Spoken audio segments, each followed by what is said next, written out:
இஸ்லாமிய மக்களுக்கு ரமலான் பரிசு கொடுத்த தமிழக வெற்றிக் கழக தோழர்கள். காரைக்குடியில் ரமலான் பண்டிகையை முன்னிட்டு தமிழக வெற்றிக் கழக சிவகங்கை மாவட்ட செயலாளரான டி.கே. பிரபு அவர்கள் முஸ்லிம் மக்களுக்கு நலத்திட்ட உதவிகளை வழங்கியுள்ளார். முஸ்லிம் மக்களின் முக்கிய பண்டிகையான ரமலான் பண்டிகையானது நேற்றைய தினம் நாடு முழுவதும் வெகு விமர்சையாக கொண்டாடப்பட்டது.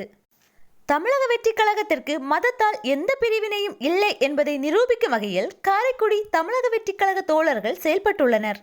ரமலான் பண்டிகையை ஒட்டி காரைக்குடியில் உள்ள பல்வேறு மசூதிகளில் உள்ள கிட்டத்தட்ட 1000 ஏழை எளிய மக்களுக்கு அரிசி, நெய், ரவை, எண்ணெய் உள்ளிட்ட 11 பொருட்கள் உள்ளடங்கிய ரமலான் தொகுப்பு வழங்கப்பட்டது.